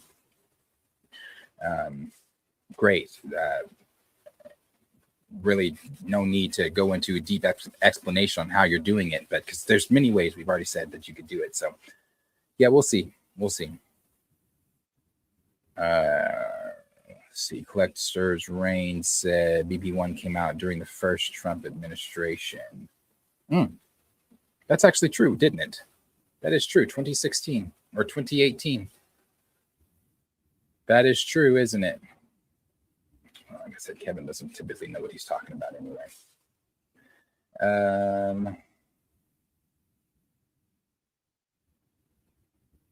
Stamina said Haitian Simmons shows was decent. Precious little to do with actual Wonder Man, though. Yeah, I didn't like the show at all. I didn't like it. I already told y'all I thought She-Hulk was better. I mean that. I'm not even trying to troll. I mean that. Said Peace fam, been listening for about 45 minutes. Good show. Hey, appreciate it. I appreciate it very much. Any updates from the source, says Planet Poppy. You know what? I messaged the source, something I don't ever normally do. I messaged the source and I asked any update. Let me see. Was my message read and not replied to? Let me see.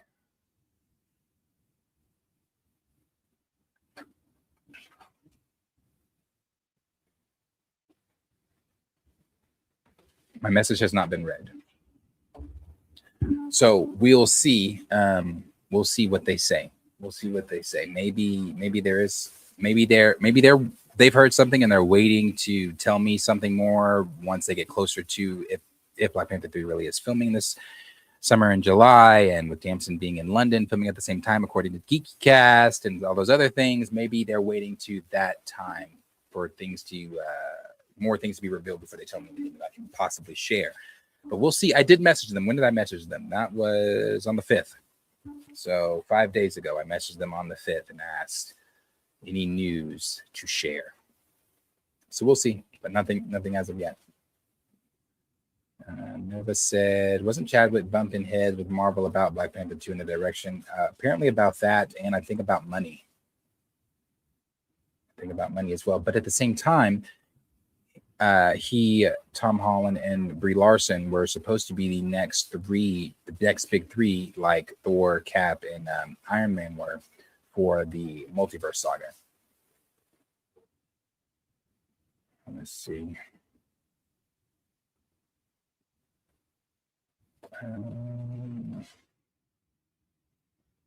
Just loved it like he loved WandaVision. No, WandaVision is, I love WandaVision. WandaVision can never be touched as far as Disney Plus shows go. Disney Plus Marvel shows go. They will never touch WandaVision. Loki came damn close, but they will never touch WandaVision. Man, chef's kiss. Chef's fucking kiss. Wonder Man, however, Lord. Disaster.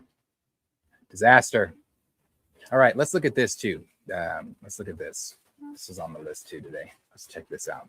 Y'all all know how excited I am for Michael. And I keep getting increasingly more excited for this movie. Oh my God, I cannot wait for this movie. Man, I'm going to be, man. Okay, so if you know me, you know my love for Michael. It goes beyond the stars. It goes beyond lifetimes. It goes beyond just being a fan. It goes beyond all of that. Love me some Michael Joseph Jackson so much. And that trailer, the official trailer they put out, the teaser was great, but that official trailer they put out last week or week before, so good, man. I have a family group message that my mom, her sisters, my aunt, my cousins, and we're all in it.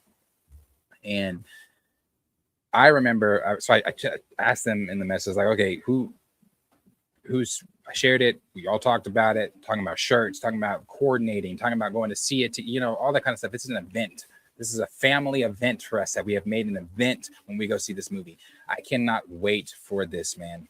I haven't seen this, but I'm about to play. I wanted to save it specifically to watch it with you guys, but it is I guess something from behind the scenes that they did. Actually, before we play that one, let's listen to what Coleman Domingo said about Jafar here, on how the biopic is supposed to be humanizing Mike, which I love too, because again, if you don't, I saw something the other day was talking about, how Mike's name with all the stuff going around with the Epstein files, how Mike's name is not in the Epstein files, although they tried to, this twisted, sick covering for pedophiles administration tried to put Mike and Diana in the files, which was not an image of them with Jeffrey Epstein for anything like that. Jeffrey Epstein was Mike was looking at purchasing or renting a new home, buying a new home, and I think Jeffrey was selling the home or something like that. And not only that, the event that it was him, Bill Clinton, and Diana Ross and his children, and Diana's son, that was a charity event. So Mike's never hung out with people like Epstein or been to Epstein Island or anything like that. But anyway, the reason I brought that up is because somebody said something about that and said how Neverland Ranch was a safe haven for children. It wasn't Epstein. It wasn't supposed to be like that. The reason, if you don't know Mike's story, if you don't know anything like that, those boys had his older brothers probably had more of a childhood than Mike did, than Michael and Marlon, but they didn't really have a childhood. From what even in the trailer, you see in the trailer there, for those that didn't watch Jackson's The American Dream or didn't grow up on knowing things about the Jackson family that way,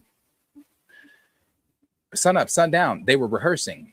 They were doing gigs. They were if they were messing up on anything, they were getting whooped. You saw in the trailer there with Joe sitting there watching the boys rehearse with a shoe in his hand, sitting at the table.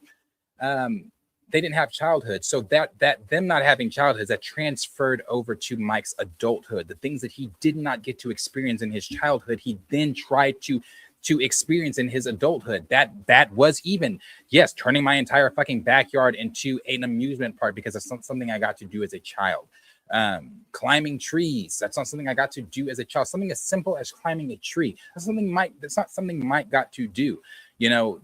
So he was a childhood performer from very, very, very young age on to death. So there's not, it's different. It was different from Mike, unless you know how Mike was raised, unless you know Mike's story.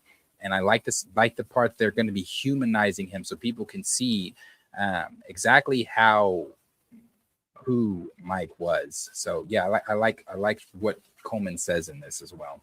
Movie coming out next year. You're playing Joe Jackson. Yeah, I am, absolutely.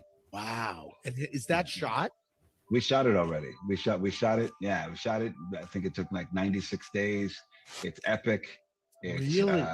Man, Jafar Jackson, who plays Michael, he's another once in a lifetime talent. He's fantastic. Really? Wow. Because he's the nephew of Michael. He's Jermaine Jackson's son. And when I tell you, I was telling somebody this the other day. It's like my brother Rick basically gave birth to my son. I mean, he and his wife gave birth to my son because his son is more like me than my brother. And it feels the same way with Michael, with Michael and Jermaine. Yeah, it truly is the second coming. Get into everything, or what part of his life? Well, it takes place over 3 decades of his life, and so we get into a lot. We get into a lot of things that are complicated, a lot of things that are epic and monumental. I think the whole point of this biopic is to really humanize Michael and really show like the making of Michael and who he is. And so it deals with a lot of things that maybe even be like controversial, you know what I mean? So it deals with it. And it's got the family love and support, but they didn't get in the way of like really telling a compelling story, you know what I mean? Because sometimes that can happen with families, like, oh, just protect everyone and everything. It's like, no, really show how this family built themselves, how they relate to each other and into the world, and what the world has also created. Wow. I'm excited. And I'm assuming that all of his music is featured in the film. Yeah, man, a lot of his music is featured. Wow. And like, you know, like listen, I think there's been footage sort of leaked out about, you know, like recreating the Thriller video or Motown 25, like when he first did the moonwalk. Yeah. And Jafar is exceptional. When I tell you, you think you'll be looking at AI, but no, you're actually just looking at this performer. Crazy. In the height of his talents, you know, giving love to the legacy that he's stand on. Yeah, man. Anyway, let's look at this. I haven't seen this behind the scenes deal yet, so let's look at this. Michael, his life is epic, and to become the king of pop, it's an amazing journey. The challenge of taking on someone like Michael Jackson, it sounded fun, but then the more real it got, the more pressure I felt. Going through this process of who can play Michael, how do you even start with that? And then, of course, I meet Jafar Jackson. And I always tell everybody, how we start is how we finish. Man, that's crazy. So let's start with some fire. Day one, all I could think of was, can Jafar really pull this off? Man, when the music started and he hit those first few moves, I mean, this guy killed it. I looked at Graham and Graham looked at me. I was like, who is this guy? I never dreamed to be an actor or even thought of playing him, but I knew it was a calling. Embodying Michael, I really had to earn the role and prove to the filmmakers that I was capable of becoming Michael. You know, essentially, it was starting at the roots and finding that authenticity. He took it to a level that none of us thought he could take it to. That's part of the magic of Jafar. He has the desire, like Michael, to be the best. Cut. Level one, let's go. That's it. That's amazing. I felt that love from Michael every day on set, from the crew and the cast. Everybody had that love and wanted to put all their heart and soul into it. I believe that music, we can change the world. With Jafar, you can see how much he cares. God. That's what makes him so special. And whatever that spirit of Michael, we can change the world. Put all their heart and soul into it. I believe that music, we can change the world. With Jafar, you can see how much he cares. That's what makes him so special. And whatever that spirit of Michael he's bringing is present and everyone on the team could feel it. None of us would be here today if it wasn't for Jafar.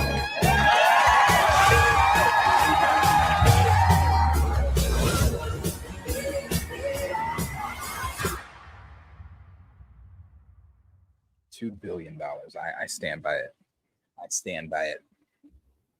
I stand by it. $2 billion. It's a $2 billion biopic, and it's going to be the first biopic to ever do it because that's what Mike does. He's the first to ever do it. Breaks records every time, even in death. Going to break another record. This is a $2 billion film. $2 billion film. That looks fun. Man, oh my God. That part right there. That's part of the magic of Jafar. He has the desire, like Michael, to be the best. Cut. Level up. Let's go. Yeah. That's amazing. I felt that love from Michael every day on set, from the crew and the cast. Everybody had that love and wanted to put all their heart and soul into it. I believe that music, we can change the world. With Jafar, you can see how much he cares. That's what makes him so special. And whatever that spirit of Michael he's bringing. Oh my God, man. This is going to be great. This is going to be great. Yes, 2 billion, 2 billion, 2 billion. No, being facetious with 2 billion. No, I'm not. It's making 2 billion. I've said that over and over. 2 billion, 2 billion, 2 billion, 2 billion. And the reason it makes $2 billion is because you have to look at what Bohemian Rhapsody did. All right. And that's not a knock on Bohemian Rhapsody. Bohemian Rhapsody is phenomenal. I've seen it many times. I saw it in theaters twice. It is so good. Who's this? Rami Malek or whoever's what's his name that plays? I think it's Rami Malek that plays Freddie Mercury. Phenomenal. Does such a good damn job. Taking from what we see from Queens, then you go all the way up to the Live Aid concert. That's a great biopic, and that biopic made almost. It's the highest grossing biopic, I believe, musical biopic made. So you have to take a name like Queen, and I explained this last time we talked about Michael. A name like Queen. My nephew, who is going into the 6th grade, his younger brother, who's going to be going into the 3rd grade, both know who Michael Jackson is. You can play a song, a tune. They know who Michael Jackson is. It's not because their parents are just playing Michael Jackson, because Michael Jackson is generational. Michael Jackson transcends his music. He transcends generations. Their children's children will know who Michael Jackson is. And again, this is not a knock on Queen. I can go to my same nephews and say Freddie Mercury's name, Queen's name, Bohemian Rhapsody. They don't know that shit. They don't know that based off of a name. But you go up to these kids and you say, you know what? Let me show this and then I'm going to get out of here. Let me show this and I'm going to get out of here. Hold on.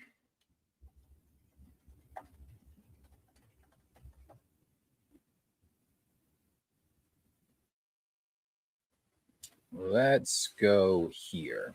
Michael Jackson is generational, and because he's generational, that's what makes this a $2 billion film. Not only that, the fans he has, the massive amount of fans he has, again, what Bohemian Rhapsody did in its theatrical run, and those two names are not comparable. And again, that's not a knock on Bohemian Rhapsody or Freddie Mercury.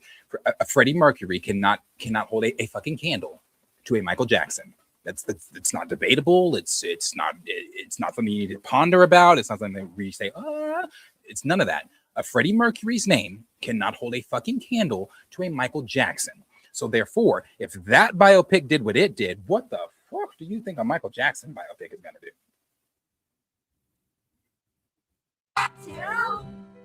Music! This episode, Michael Jackson! Today, we're actually going to be showing you a medley of some of the greatest hits from one of the biggest pop stars of all time. Okay. Oh, God. I don't like pop because it's not real music. That kid just said, I don't like pop because it's not real music. Now pay attention to his reaction in a few seconds. Hold on.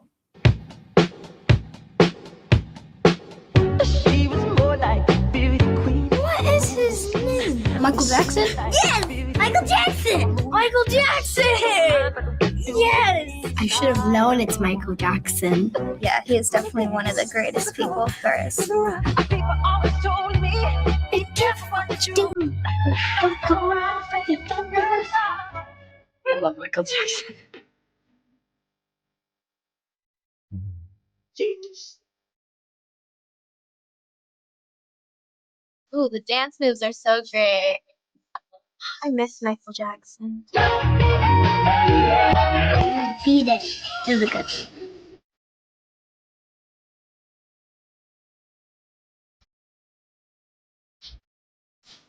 What are you doing? Jesus.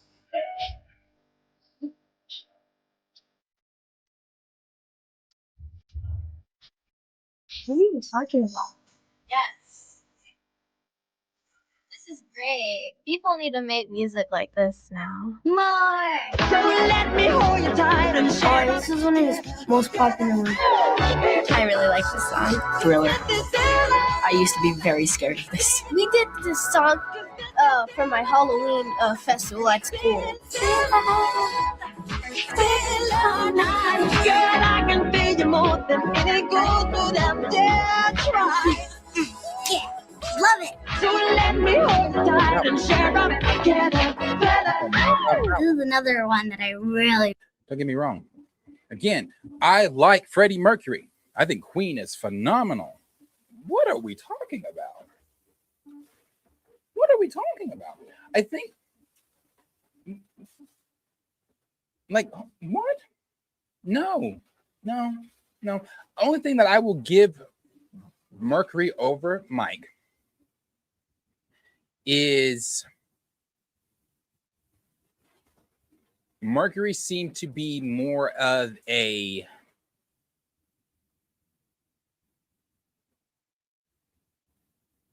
classical, being able to hit some of those notes that he was hitting singer. That's the only thing I'll give over Mike. Oh, him over Mike. But better vocals than Mike? No. I actually was just watching a video the other day. I think I liked it. Let me see.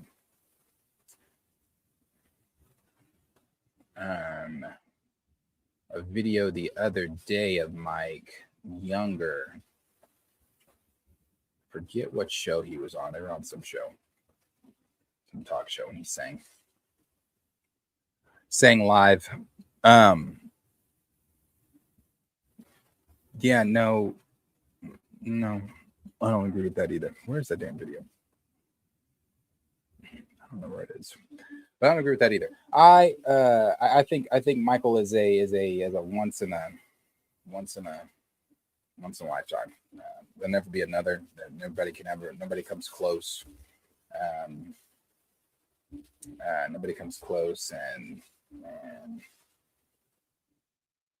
yeah, these kids might be old. This video might be from 10 years ago. These kids are old now. So what do you need? You need a better example. How do we? I don't know how we prove, because Chill does the same thing. I don't think Chill understands the Michael effect either, because anytime that we get on here, Chill doesn't seem to really get it. Either he doesn't get it, or he's just poking at me, trying to be facetious, trying to get a rise out of me. But I don't think Chill gets it either. And I think there are some people that don't understand the Michael effect. And Arthur, I think I'm going to put you in that category. I don't think you understand the Michael effect. I really don't know how to explain it other than to just continue to show things, to continue to show things that he has done, to continue to show things that this man, not just in life, in death, still in death, he is still breaking records. He is still better than some of your favorite artists in his death. And the man's been dead since 2009. I don't think a lot of people understand the Michael Jackson effect. Maybe when the when the biopic comes out and people watch the biopic and it does make that $2 billion that it's going to make, and people say, you know what? That Michael Jackson, he really is something. Because if he can do this in death, I don't get it. Again, I use this example all the time. This is the last thing I'm really going to say, because I have to get out of here. let's just do this. I think visual representations are always better than anything.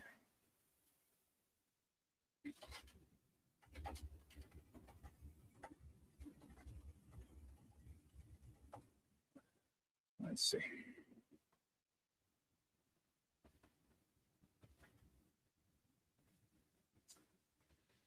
Do you ever think that your life as a parent feels like a juggling act? With Purdue Global, the juggling. No. I think visual representation. Oh, you're turning 17. You're young. Oh yeah. So that was a very. Let me. I don't even. Let me pause this. So now this is turning into. Now that I know your age, this is turning into an educational moment. I did not know that you were as young as you were.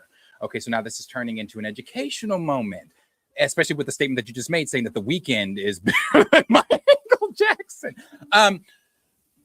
Your age is the reason of your ignorance, and that's not being mean or trying to be mean or anything like that. That's simply just it. My age is my ignorance to some of the topics that I wasn't around for either. And Michael is one of those. For you. Being 17, I wouldn't expect you to really know. I expect you to know who Michael Jackson is, but if you don't care about Michael Jackson, you never really done the research into Michael Jackson, maybe you don't know the effect of who Michael Jackson truly was. And being 17, saying some of the things you're saying, I'm assuming you really don't. What my homework to you, because I could do it. I would love to do it with you. I would love to. I just don't have the time, but I will play this. I will play this before I get out of here. This video that's currently on the screen. My homework to you is to, in your spare time, when you have time, Google Michael Jackson, YouTube Michael Jackson, look up some of the things involving Michael Jackson. I forget what hotel it was. He was any hotel. It really doesn't matter. But that one hotel he was staying outside of where, I mean, it's countless things where the sea of people outside of his hotel. I mean, this right here, this video I'm going to show here. This is Mike at one of his concerts, and before he could even, this is him jumping out of the ground, Arthur, before the concert has even started. These motherfuckers have probably been here, I don't know how long, waiting for him to come out. He jumps out of the ground, and as you saw here at the very beginning of the video, there is already a girl being taken out of the concert on a stretcher. The man hasn't said a word yet. He hasn't said a word yet. Bitches are being slapped to be woken up. He hasn't said a word yet. People are screaming hysterically as if it's the second coming, and he hasn't said a word yet. Now, mind you, he's going to move his head very quickly here, and the elevation of the sound is going, the sound elevation is going to raise even higher. He's going to take his glasses off, and these bitches are going to act like he just invented fire. Because it's Michael Jackson. Because it's Michael Jackson. There will never be an artist. I want you to pull a video up for me, Arthur, of The Weeknd doing this. Of Abel? Pull a video up on YouTube of Abel doing that. Pull a video up on YouTube of people being taken out on stretchers from Abel's concert, and he just popped out of the ground. Pull up a video of Abel being able to captivate an audience the way that Michael Jackson captivates an audience. Abel can't hold a candle to Mike.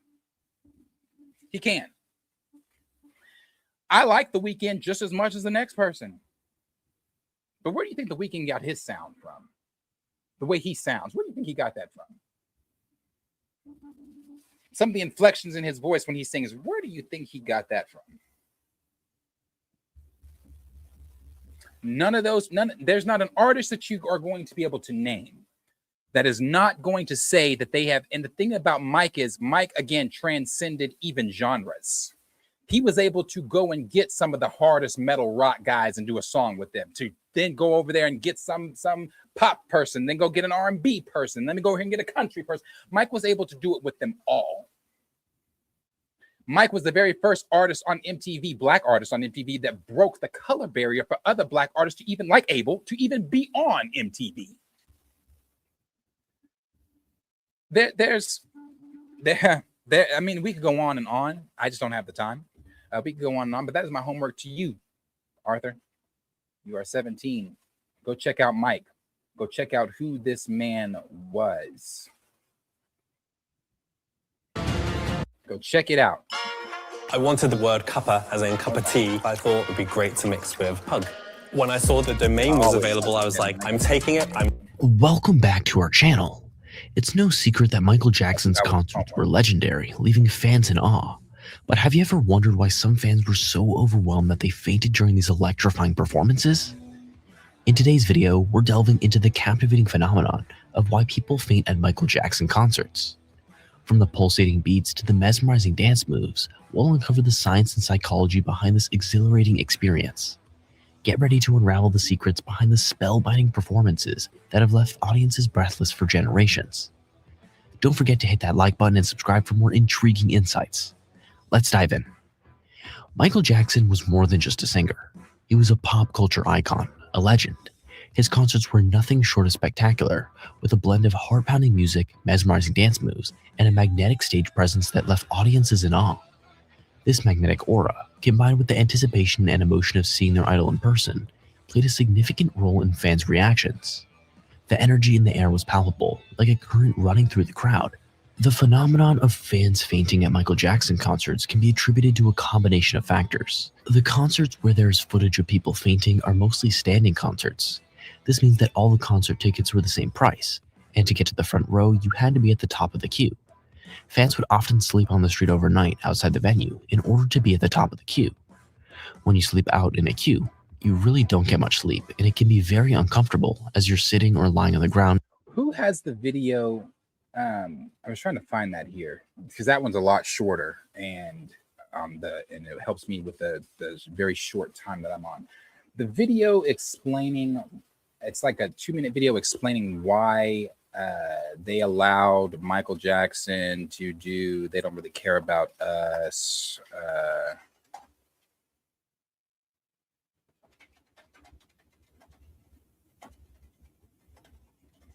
Hold on.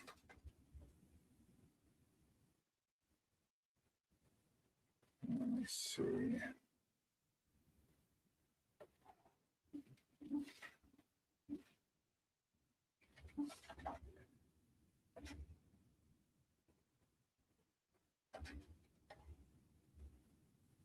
Okay. Hold on. I'm going to find this.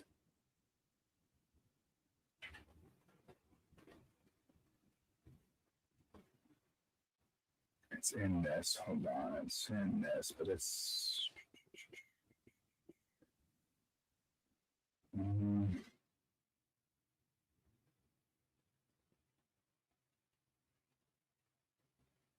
Where are you?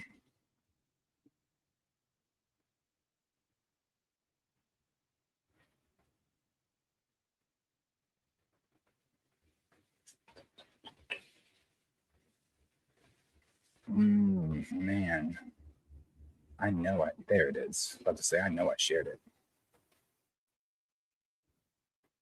I know I shared it. Okay. Last thing, I'm out of here. Screamed it over and over again. And if you really listen to the lyrics, he wasn't just talking about racism or police brutality. He was calling out the system itself. He starts the song with a lot of chaos. That's still not it. You know what? I'll find it and I'll play it the next time that we talk about Mike. It was just them talking about how they allowed him to do that shit. Michael Jackson caused mass hysteria everywhere he went. Airports flooded with fans, streets jammed for miles, people climbing on rooftops just to catch a glimpse. It didn't matter if it was New York, Tokyo, or a tiny village in Africa. The reaction was the same: chaos, tears, and an electric energy no one could control.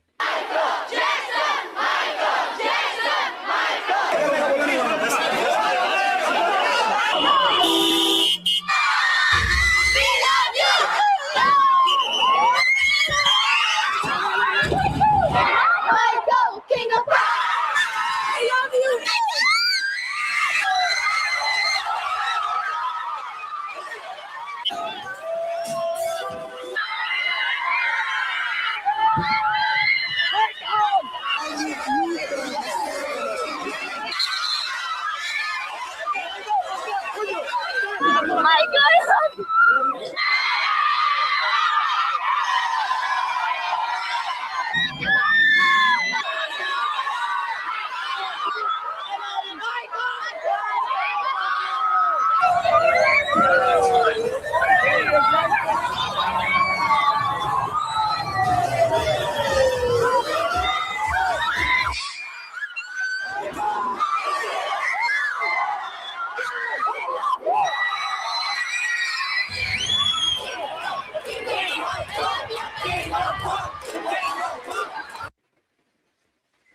Yeah, electrifying, man. There will never be another. Okay, I gotta go. Let's see, man. Arthur, again, go study, brother. You're 17, so I'm gonna let it go. Go study. Go study. One Direction can't even be in the same conversation as Michael Jackson. They can't. They can't. And the last thing I'll say, since you said One Direction is doing these things in an era of Spotify, doing these things in the era of Apple Music, doing these things in an era of YouTube, doing these things in the era of MP3 players, of video recorders and things like that. Michael Jackson was doing these things in an era of late night television, and that's it. Radio, and that's it. If you were to go to a One Direction concert today, you could record a video of them, and within seconds, that video is going to be in Dubai for somebody to be able to see it. That wasn't the case for Michael Jackson. If he performed that night, whatever, that was word of mouth. That wasn't like, let's record this and it's going to be on somebody's YouTube video screen in the next couple of seconds. That's not how that worked. Michael Jackson was doing, man, go study. I appreciate every single one of you guys being here today. Tomorrow, I'm going to be live at the same time, 12 o'clock tomorrow. 12 o'clock tomorrow. Maybe Chill will be with me. I don't know. Our schedules aren't lining up right now. So if he's here, he's here. If he's not, he's not. We are all together live on Thursdays for a Pantheon stream I do with Marcus and Chill. Marcus from over at Back of the Bus. Sometimes we have guests. So if you would like to come by to that, that is on Thursdays. Again, I am live tomorrow back with you guys. So if you liked what you saw here, if you're new, go ahead and hit that subscription button. It helps me out. Like this video because that also helps me out. It gets the word out to more people. Yeah, if you don't do anything else today, go listen to a Michael Jackson song. Go listen to a Michael Jackson song. You ain't done nothing else today, go listen to a Mike song. Like, subscribe, share with your friends. I will see all you guys in the next video.